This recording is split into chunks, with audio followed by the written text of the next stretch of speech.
Kesan angker itu sudah hilang, terkubur bersama kenangan. 13 tahun yang lalu, Stadion Lebak Bulus tak lagi bertuan. Hanya menyisakan memori yang masih terekam dalam ingatan. Kita pernah dibuat merinding dengan keangkeran Stadion Lebak Bulus dan mencoba mengingat perasaan itu lagi setelah 1 dekade lebih. Akhir 1990-an, Stadion Lebak Bulus punya penghuni baru, Persija Jakarta. Mengutip sebuah lagu yang berjudul AIO Persija. Ketika tim yang berjuluk Macan Kemayoran itu datang, Pelita Jaya terpaksa untuk hengkang. Pelita Jaya adalah pemukim asli Stadion Lebak Bulus. Bahkan, stadion ini pernah bernama Stadion Sang Raha Pelita Jaya Lebak Bulus. Kabarnya kala itu, Pelita Jaya membeli hak sewa atas stadion ini untuk beberapa tahun.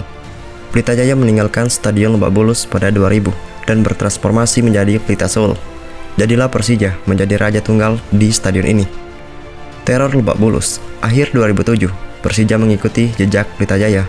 Macan Kemayoran dengan berat hati meninggalkan Stadion Lebak Bulus. Pilihan yang sangat sulit, tapi perlu diambil. Animo supporter Persija The Jackmania tak lagi tertampung di stadion berkapasitas 12.000 penonton itu. Suka dan duka Persija ada di stadion ini. Macan Kemayoran pernah menorehkan tinta emas Liga Indonesia 2001 ketika berkandang di stadion ini. Kegagalan 2 kali di partai final Liga Indonesia dan Copa Indonesia 2005 juga terjadi saat tim ibu kota bermarkas di Stadion Lebak Bulus. Teror Stadion Lebak Bulus itu nyata, kata Ismet Sopyan, ex-kapten Persija untuk waktu yang cukup lama.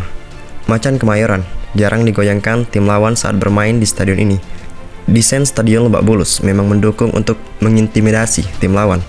Mulai dari teriakan, cacian hingga lemparan dapat dengan mudah menjangkau pinggir bahkan tengah lapangan. Ketiadaan lintasan atletik membuat tribun dan lapangan sangat dekat.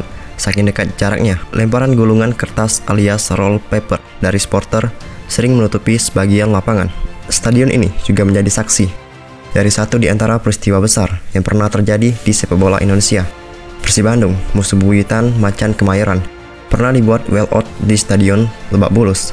Singkat cerita, Persija akan menjamu Persib Bandung pada tahun 2005.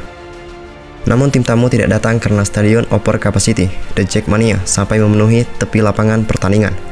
Sepak bola yang awalnya direncanakan pada pukul 15.30 lalu diundur menjadi 18.30 untuk memberikan waktu kepada Persib.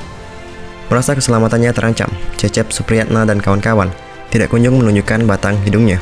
Keberatan Persib tentang penonton yang melumber sampai pinggir lapangan tidak berdasar karena saat Persija bertandang ke Bandung, kondisinya sama, tapi kami tetap main. Kondisi itu tidak bisa dibilang kami dendam, tapi ini lebih merupakan luapan kegembiraan The Jackmania. Karena pertandingan ini akan membuka kans Persija menjuarai wilayah barat, kata pengurus Persija Jakarta kala itu, Firman Hutajalu. Persib pun dinyatakan kalah 0-3 dari Persija, sempat mengajukan banding.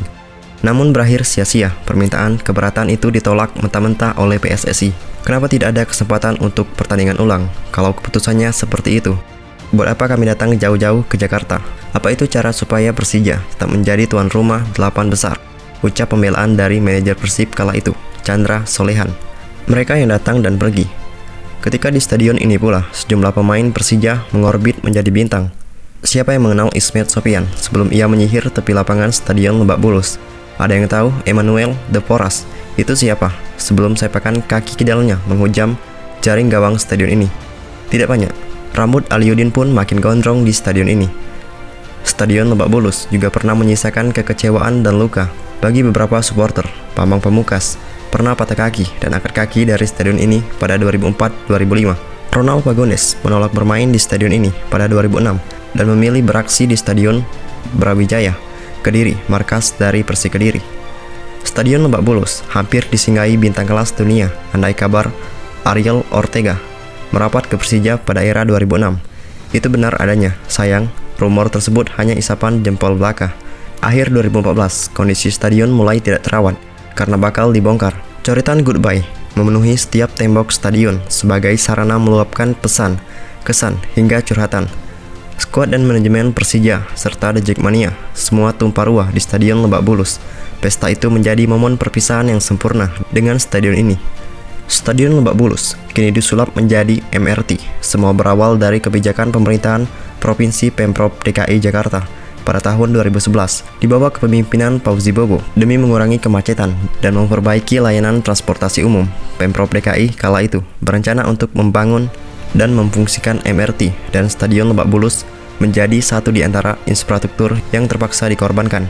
Sejak rencana itu dikemukakan, baru 4 tahun kemudian, benar-benar terrealisasikan, Stadion Lebak Bulus hancur lebur dan sempat mengabdikannya dalam bentuk cover story yang berartikel akhir cerita Stadion Lebak Bulus pada tahun 2015.